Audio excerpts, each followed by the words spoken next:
السلام علیکم محترم دوستانو، په دې هیله چې ټول به راته روغ جوړ استئ. څنګه کولی شو چې خپلې د ټیک ټاک ویډیوګانې فاریو ته وخېژوو. نو په دغه ویډیو کې زه تاسو ته د دې په اړه پوره معلومات درکوم. ټول اول تاسو خپل ټیک ټاک خلاص کړئ. نو تاسو چې کله په ټیک ټاک کې ویډیو اپلوډ کوئ نو تاسو په دغه طریقه باندې ویډیو اپلوډ کړئ، نو ستاسو ویډیو به بالکل فاریو ته وخېږي.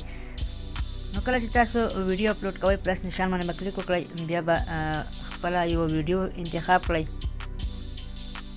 کله چې ویډیو انتخاب کړئ نیکسټ باندې به کلیک وکړئ، بیا به نیکسټ باندې کلیک وکړئ. اوس دلته تاسو باید دغه طریقه لازمي وکړئ. کله چې ویډیو اپلوډ کوئ نو تاسو باید په دغه لیکنې ځای کې تاسو باید دغه هاشټینګ ووهئ. د دې وروسته باید تاسو دغه ځای کې ولیکئ وایرل. کله مو چې وایرل ولیکل دغه ځای کې تاسو ته ښایي چې دغه لیکنې څومره اندازه ویوز ترلاسه کړي دي. دغه ځای کې تاسو ټول کتلی شئ. تاسو به لومړنی انتخاب کړئ، بیا به هاشټینګ واخلئ، بیا به دلته ولیکئ ویډیو.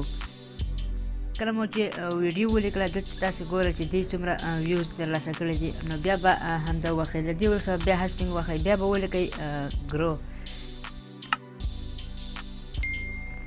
کله مو چې ګرو ولیکله اوس هم تاسو دا هم تاسو ته ښایي نو چې دوی څومره ویوز ترلاسه کړي دي.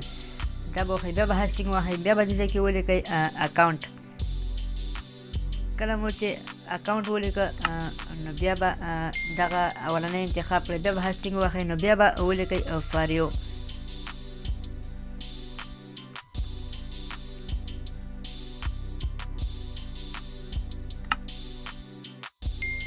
نو بیا به ولیکئ فاریو. کله مو چې فاریو ولیکل نو بیا به په دې کې نو بیا به دغه لومړی انتخاب کړئ، بیا به هاشټینګ ووهئ، له هغې وروسته به ولیکئ فاریو پیج.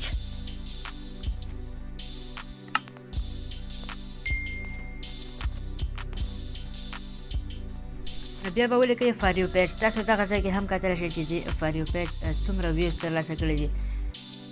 نو دا به ووښئ، هغه لیکنه به تاسو وکړئ، له دې وروسته به پوسټ باندې کلیک وکړئ.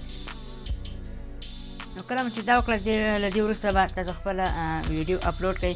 نو 90% چانس لري چې ستاسو ویډیو فاریو ته وخېږي.